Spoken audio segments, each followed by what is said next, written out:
Assalamualaikum warahmatullahi wabarakatuh.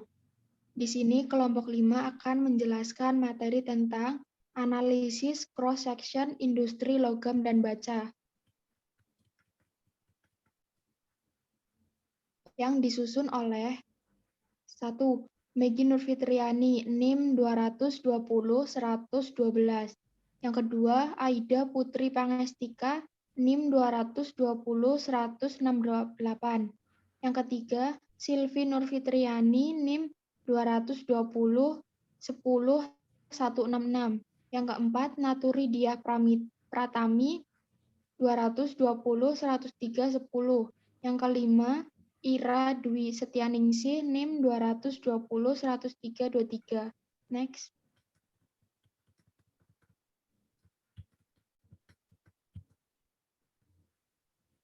Pendahuluan. Sebagai komponen utama, sektor industri logam berpotensi memberikan kontribusi besar terhadap pembangunan ekonomi nasional melalui peningkatan added value, sehingga akan terjadi multiplier effect dengan tumbuhnya industri lain, serta terjadinya aktivitas sosial ekonomi, yang pada akhirnya akan menjadi peningkatan daya saing ekonomi bangsa. Sektor industri logam memiliki peranan besar dalam pembangunan dan perkembangan industri nasional.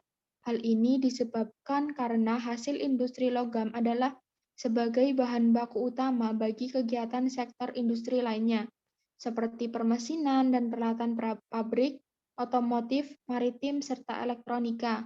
Di samping itu, produk logam sangat dibutuhkan oleh banyak sektor, di antaranya adalah sektor konstruksi yang meliputi bangunan dan properti, jalan dan jembatan, ketenaga listrikan, dan lain-lain. ROE merupakan perhitungan rasio yang menunjukkan kemampuan perusahaan dalam menghasilkan laba bersih dengan menggunakan modal sendiri dan menghasilkan laba bersih yang tersedia bagi pemilik atau investor. Perhitungan ROE yang digunakan sebagai tolak ukur kinerja keuangan perusahaan sangat bergantung pada besar kecilnya perusahaan.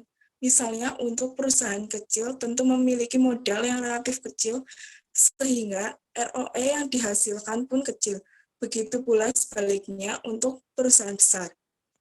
Analisis cross-section atau perbandingan dengan perusahaan atau industri yang sejenis akan bermanfaat untuk melihat prestasi perusahaan relatif terhadap industri dan juga bermanfaat dalam kasus seperti untuk menentukan bonus bagi manajemen perusahaan pada beberapa perusahaan ditentukan berdasarkan perhitungan perusahaan relatif terhadap industri.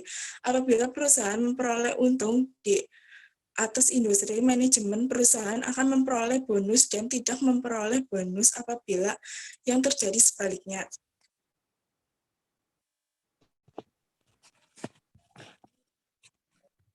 Gambaran umum masing-masing perusahaan.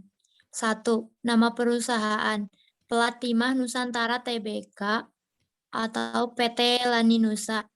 Tahun berdiri 19 Agustus 1982. Produk yang diproduksi. Bergerak dalam bidang industri baja, lembaran lapis timah dengan proses elektronik dan refarming. Produk utama Latinusa adalah menyediakan produk timpel dalam bentuk gulungan dan lembaran. Pangsa pasar. NIKL menyebut telah mencatatkan kenaikan penguasa pangsa pasar atau market pasar di pasar timpel tanah air tahun lalu. 2. Nama perusahaan PT Leonmas Prima Tbk. Tahun berdiri 14 Desember 1982.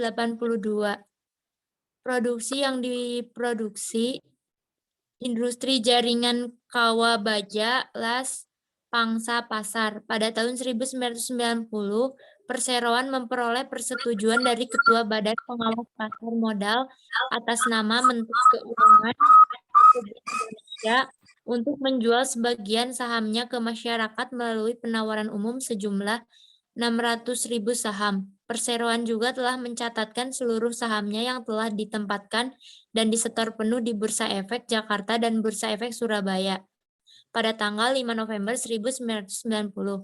Berdasarkan persetujuan Rapat Umum Pemegang Saham tanggal 3 Januari 1994, Perseroan telah membagikan saham bonus sebanyak 3.200.000 saham atau sebesar 3.200.000.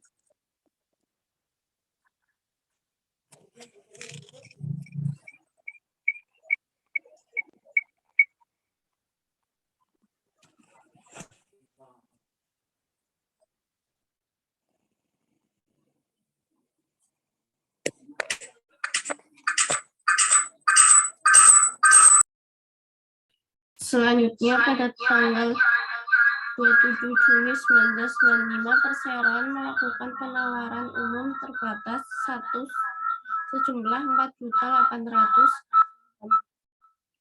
Penawaran umum terbatas 1 ini telah mendapat persetujuan dari para pemegang saham yang dikatakan dengan akta notaris.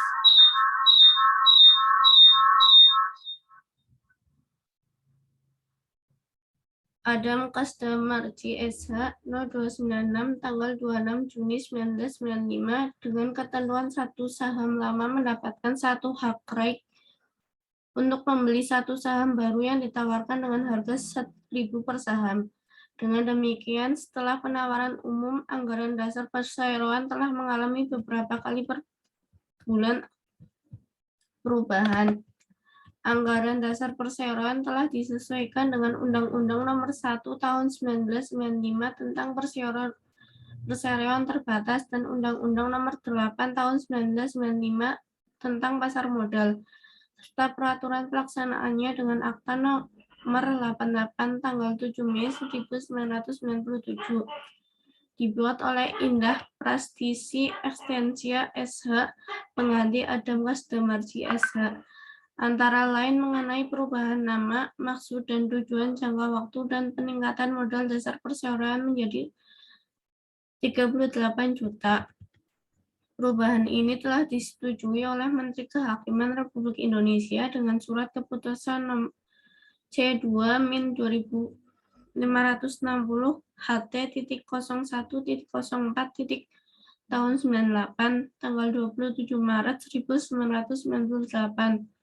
Perubahan anggaran dasar Perseroan terakhir dengan Akta Nomor 29 tanggal 10 Juni 2008 dibuat oleh Fathia Helmi SH mengenai penyesuaian dengan Undang-Undang Perseroan Terbatas Nomor 40 Tahun 2007 tentang anggaran dasar perusahaan.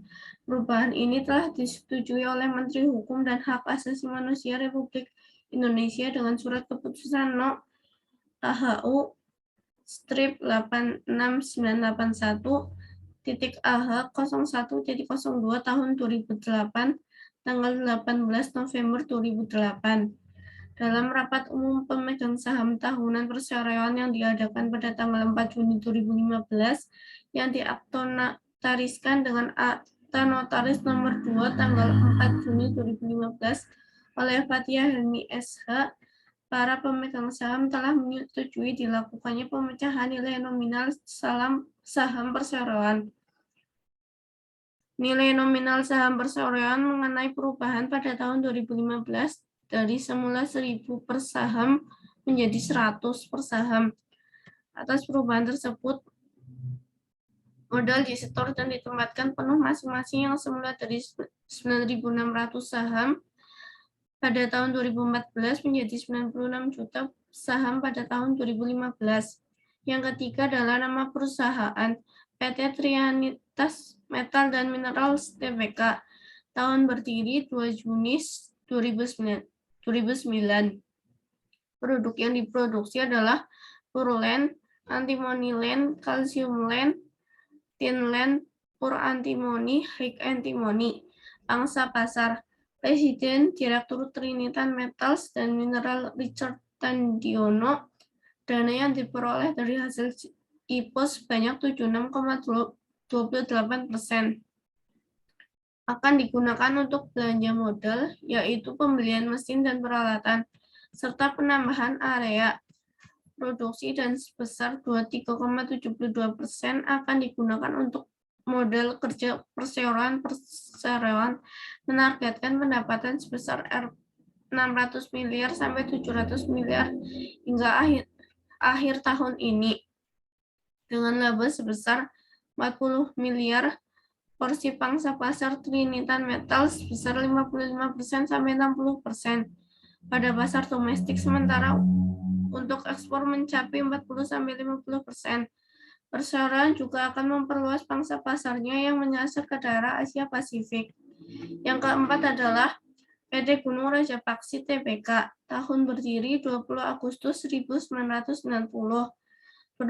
Produk yang diproduksi adalah besi dan baja. Pangsa pasar, the change for foreign capital investment to domestic capital investment has been approved by the Capital Investment Coordinating Board of the Republic of Indonesia in its letter no 346-PMDN-2016 Desember 15 tahun 2016. Maksud dan tujuan perusahaan adalah melakukan usaha di bidang industri besi dan baja serta optimalisasi pemanfaatan sumber daya perusahaan untuk menghasilkan barang dan atau jasa yang bermutu tinggi dan berdaya saing kuat serta mengejar keuntungan guna meningkatkan nilai perusahaan dengan menerapkan prinsip-prinsip perseroan terbatas. Yang kelima adalah nama PT Alumindo Light Metal Industri Tbk, tahun berdiri yaitu 1978. Produk yang diproduksi yaitu aluminium sheet dan aluminium foil. Pangsa pasar, Almi terus melakukan penambahan serta pembaharuan sarana produksi yang mengadopsi teknologi terkini untuk menunjang kelancaran proses produksi, serta menghasilkan produk-produk berkualitas tinggi sehingga semakin memperkokoh posisinya sebagai pemain utama dalam bisnis aluminium lembaran di kawasan Asia Tenggara.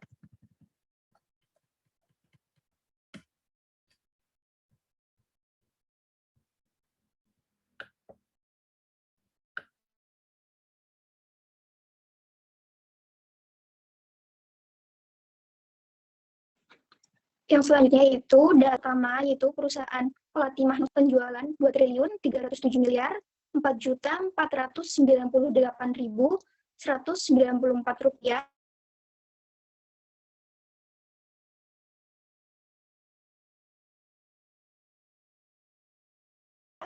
dengan aset 2.1.280.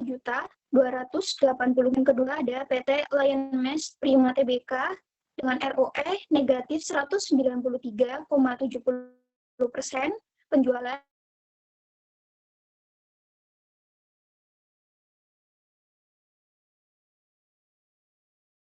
Rp177 miliar 7.456 rupiah, miliar 90.641.453 rupiah. Yang ketiga PT Trinitan Metals dan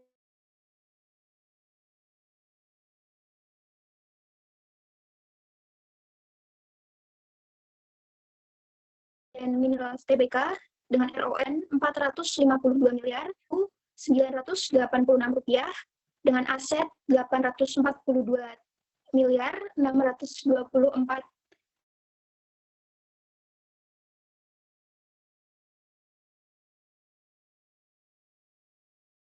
juta 668.000. PT Gunung Raja Paksi Tbk dengan ROE 37% dengan penjualan 32.076.875 rupiah dengan aset 1.147.700.000 rupiah. Industri Tbk dengan ROE 48% dan penjualan 2.780.1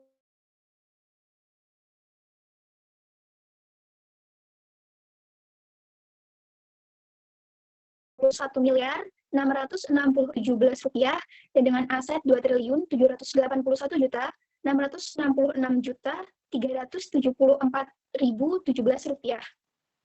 Total ROE yaitu negatif 67%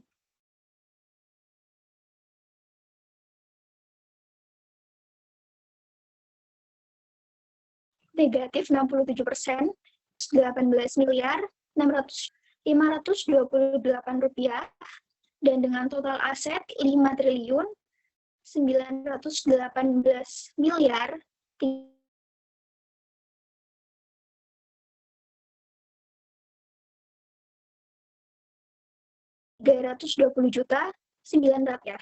Analisis cross section etika ROE, rata-rata ROE dengan penjualan sebagai pembobotnya dan dengan aset sebagai pembobotnya dan modus ROE.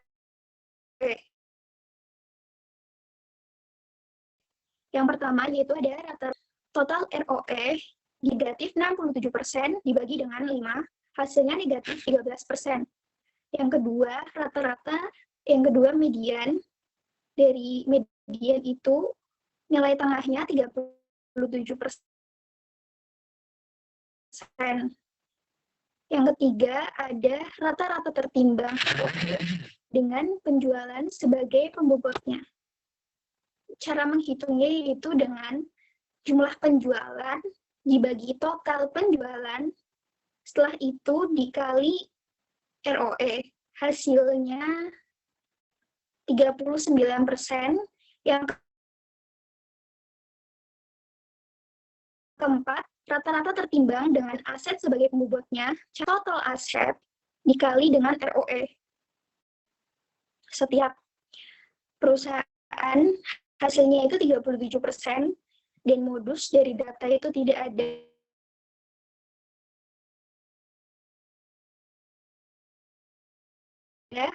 Ringkasan hasil reka pertama, rata-rata aritmetikanya hasil median 37%, yang ketiga rata-rata tertimbang dengan penjualan sebagai pembobotnya 39%, yang keempat rata-rata tertimbang dengan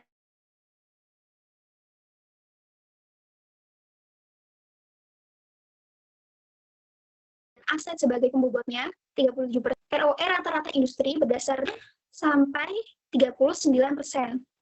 Yang B, kinerja perusahaan. Jadi perusahaan plat Timah Nusantara dengan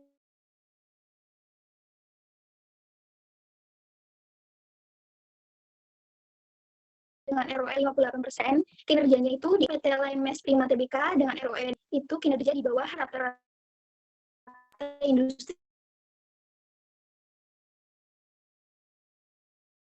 Yang ketiga, PT Trinitan Metals dan Minerals Tbk dengan ROE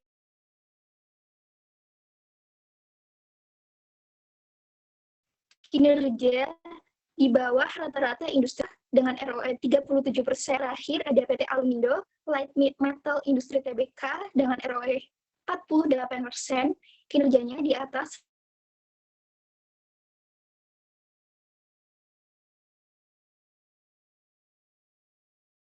rata-rata industri. Sekian. Apabila ada kesalahan, kami mohon maaf. Wassalamualaikum warahmatullahi wabarakatuh.